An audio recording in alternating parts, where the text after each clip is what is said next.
Rhys Iorwerth dwi, a fi di golygydd y gyfrol yma, sef Dad. Cerddi gan Dadau, cerddi am Dadau. Cyfrol sy'n gwneud yn union be mae'n dweud ar y tyn, neu'n hytrach ar y clawr. Wel, i roi chdi bach o'r cefndir i chi, rhyw 2 flynedd yn ôl, mi gyhoeddodd Barddas y gyfrol yma, sef Mam, cerddi gan famau, cerddi am famau, a hynny dan olygyddiaeth Mary George. Wedyn, dwi'n meddwl oedd o'n eitha naturiol rhyw ddydd lle, y bysa na ddiluniant yn cael ei gyhoeddi, yn enw cydraddoldeb os ddim byd arall, yn rhoi sylw i'r tada. A chyndolig y doth y comisiwn gen Barddas fyswn ni awydd gwneud. Wan, sa'r gwahoddiad yna di dod dipyn o amser yn gynharach, ella ddydwn ni rhyw 20 mis yn ôl, dwi'n gwybod os fysa gen i'r credensials, ond mae yna dipyn o dro ar fyd di bod yn y mywyd i yn y cyfnod yma. Mae magwr ferch di cael ei geni ac yn fwy diweddar rhyw 2 fis yn ôl, mi gyrraeddodd Idwal y mab Gaernarfon. Wedyn, pan ddoth y gwahoddiad, nes i feddwl, wel, ia, na chdi job fach neis, hel cerddi am dada, ac a fina newydd ddod yn dad ddwywaith fy hun, o'n i'n meddwl ella bo fi bellach, ia, bo fi ddilys neu bo genna fi'r cymhwyster i gyflawni'r job. Felly, sut eisiau chwmpas i? Yn syml, darllen o fora gwynt a nos, darllen bob cyfrol farddoniaeth, gallwn ni gael y nwylo arni hi. Y brif oedd rhyw 20-100 o gerddi, a cyn dechrau o'n i'n ymwybodol o ryw ddwsin, ella 2 ddwsin, o'n i wedi clywed nhw'n y gorffennol i mewn reit, mae hynna'n options lle.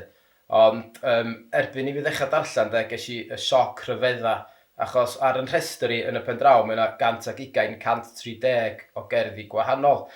Ond eto i gyd, dwi'n gwybod os ddylsa fo fod yn sioc. Mae gen bawb dad yn yma pawb wedi bod a thad ryw dro.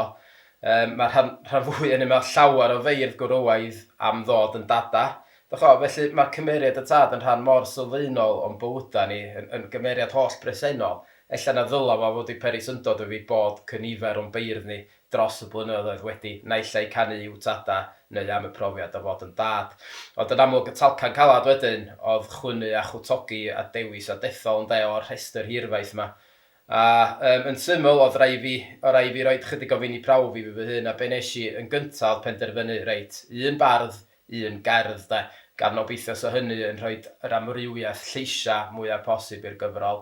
A'r ail ddewis nes i oedd trio cael cydbwysedd da o ran gwahanol themau a ffyncia. Wedyn, dwi'n gwybod os dwi wedi llwyddo, ond gobeithio yn y pen draw bod y cynnyrch sy'n yma lle maen nhw'n rhoi'r amrywiaeth mwyaf posib i'r darllenwyr. Cyn troi i roi blas o'r cynnwys ei hun, mi fyswn ni jyst yn licio tynnu'ch sylw chi at y gwaith dylunio, a'r gwaith darlunio, sef gwaith Matt Joyce o Gaerdydd. Mae o'n arlunydd, mae o'n arbenigo mewn myrlunia ac animeiddio, a jyst digwydd dod ar draws i waith o nes i ar Twitter, ar hap o bethau o'n pan welis i stwff a'n mewn reit. So hwnna'n berffaith i'r gyfrol. Wedyn yn ogystal â'r clawr yma, mae yna rhyw ddwsin, dwi'n meddwl, o gerddi unigol sydd wedi arwain at lynia penodol i gyd-fynd efo nhw mae Matt wedi creu. Felly, ia, yn ogystal â'n waith i, mae eisiau talu teyrnged i Matt Joyce am rhoi lliw a llawnder i'r tudalennau. Reit, be mae fi ddechrau rhyw blas o'r gyfrol i chi. Y cyfrol sy'n dechrau efo swp o gerddi yn trin yn benodol y profiad yna o fod yn dad neu o fod yn dad i blant. Yn hynny beth, mae'n agor efo cywydd gan Rhys Dafis i fabi yng nghroth y fam, sy'n ymdriniaeth ella prin o hynny o safbwynt y tad. Ond hefyd mae yna gerddi croeso i fabis newydd, cerddi llawn cyffro ac anwyldeb. Mae yna gywydd arbennig yma gen Iwan Llwyd, cerddi gen May Mac, Eric Salisbury, Tudur Dylan Jones, Gethin Wyn Davies, Owain Rhys ac Ifar ap Glyn. I gyd yn sôn am y broses o fagu a heria hynny weithiau. A hefyd mae yna gerdd gomisiwn newydd sbon gen Sean Thomas Owen am yr ofna afresymol weithiau. Mae Tadau'n gallu teimlo wrth drio gofalu a gwarchod ei plant, cerdd o'n i'n gallu uniaethu efo hi'n gry. A cherdd arall, englyn arall dwi'n gallu uniaethu yn bendant efo fo ar yr adag yma yn y mywyd ydy englyn enwog Ceri Wyn Jones 3:00 y bore. Pan fyddo dy wylo di yn rhy hall di ryn si heilwli na chwtch yn fy mreichiau i, feth ddiawliaf a thaddoli. Wedyn y llinell glona, feth ddiawliaf a thaddoli. Wel, mae'r sentiment ma, dwi'n ei deimlo fo heddiw ar ôl noson eitha hir neithiwr. da ni'n symud ymlaen wedyn at ran yn y llyfr sy'n llawn cerddi yn trafod yn y bon sut mae perthynas rhywun naill ai efo'i dad neu efo'i blant yn rhyw fath o achosi feirdd deimlo presenoldeb y cloc yn tician. Mae'n rhoi rhyw fath o uchel seinydd i dician y cloc. Bod amser yn pasio. Dwi fy hun di teimlo hynny ers dod yn dad, lle mae'n bwrw gola mwy llachar rwsut ar reality heneiddio.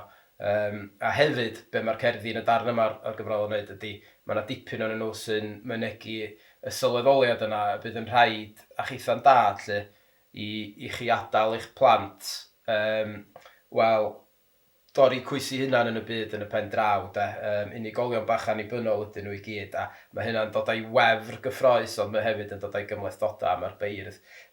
Mae yna feirdd sy'n ymdrin â hynny lle. Yn ei plith nhw, gen i gerdd Gyto Dafydd, oes fy un twyll o Gasgled y Goron yn Llanelli 2014 efo'r lein eiconig.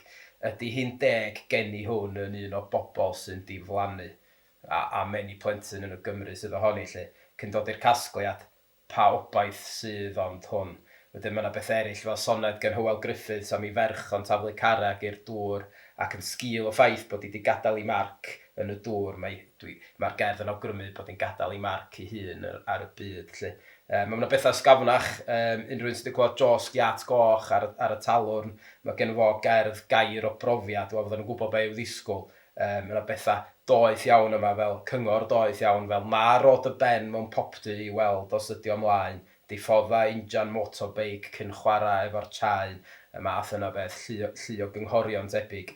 Ac ymhlith y beirdd eraill sy'n trafod y thema yma o heneiddio neu o amser ac o dorri cwys. Mae Llyr Gwyn Lewis, Huw Meirion Edwards, Iwan Hughes, a Neirin Caradog, Llion Pryderi Roberts, Alan Llwyd a 2 gerdd gomisiwn newydd sbon arall gen Llio Maddox a Mary George.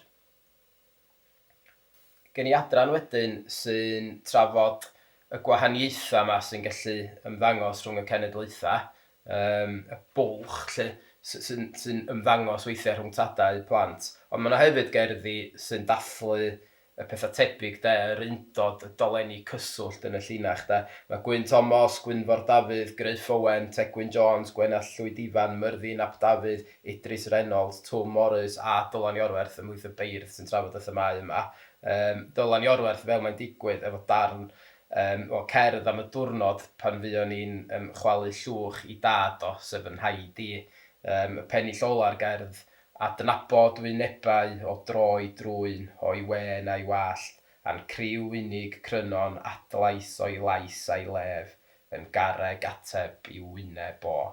Felly dangos sut mae, pan fydd pobl yn gadael ni, mae nhw'n gadael i hôl fel petai yn y cenedlaethau sy'n ei holynu nhw. Wedyn sôn am chwalu llwch, mae hynna'n symud ymlaen reit daclus a tra nesa'r gyfrol, sef cerddi galar sy'n ymdrin efo rhai o wirioneddau mwy o chwerw bywyd, sef y bydd yn rhaid i'r rhan fwyaf yna ni ar ryw adag gorfod yn ddopi a dygymod a cholli tad yn ôl trefn amser. Ond hefyd yr arswyd gwir, bydd rhai pobl yn anffodus yn gorfod delio efo colli plentyn ynde. A mi fys i'n rhyw ymrafael efo o'n i'n mynd i gynnwys y cerddi o'r math yma yn y gyfrol, ond wrth gwrs mae'n un o wirioneddau bywyd ydy mewn rhan o reality bywyd a dwi'n meddwl fedrwn ni gilio na dianc rhag hynny, yn enwedig gan bod na feirdd sydd wedi canu mor ingol i'w profiadau lle am eu profiadau. Felly mae yna bethau yma fel galarnad enwog Dick Jones ar ôl colli ferch esyllt, un o gerddi mawr i iaith Gymraeg, dwi'n meddwl efo'r llinell, llinell glo ysgubol ei dawn i wylo i'w gwerth dynoliaeth. Dwi wedi cynnwys pennill o awdl ynys Einion Evans, gollodd ynta i ferch, a dwi'n cael un anodd yn dad i ferch fy hun, dwi'n cael un anodd byd o colli deigryn wrth ddarllen o pennill dwi wedi ddethol lle. Yma mae mynwent i'w mam a minnau, un ei phob diwrnod yn syl y blodau. Yn y tawelwch bydd i'r petalau ei llond o siarad, lle nid oes eiriau. Cyflead yw o'n serchiadau ati, un ar oes i ni, ei holl rosynnau. yn ungol tu hwnt. Ond nid beir diweddar yn unig sy'n yn yr adran yma gyda ni glasuron fel Marnad Sion y Glyn, Lewis Glyn Cothi, o'r 15fed ganrif, gyda ni englynion ganrif o feirdd mawr y 19fed ganrif fel Gronwy Owen a Robert ap Gwilym Ddu. Yn fwy diweddar wedyn yn ddechrau'r ganrif ddwytha, pobl fel Dewi Emrys a DJ Jones, a cerddi coffa mwy cyfoes hefyd gan bobl fel Mike Stevens, Gwyneth Lewis, Nia Owain Hughes, Caryl Bryn, Deilis Cadwaladr, Haf Llywelyn ac Anes Glyn. A dyna fi newydd restru 6 o ferched yn ddidor fanna sy'n dangos gobeithio nad cerddi just gan ddynion sy'n yn y gyfrol lle yn amlwg mae'r cerddi gan Dadau yn mynd i fod gan ddynion, ond mae'r rhan o'r gyfrol sy'n delio am Dadau gyda ni gydbwysedd eitha da fanna rhwng dynion a menywod. Yn amlwg mae'r cerddi galar yna, maen nhw'n rhoi trist yn neilltuol, ond maen nhw'n drist am reswm yn dydyn. Mae'r tristwch yna yn deillio o gariad, o agosrwydd, o gynhesrwydd perthynas.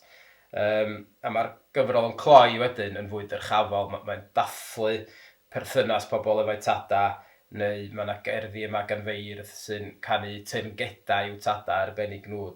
Enghraifft wedi cynnwys darn o gywydd enwog fy nhad Gerall Lloyd Owen, lle mae o'n mawrygyr gwyladwr yn ei dad a'i adnabyddiaeth anhygoel o fyd yr natur.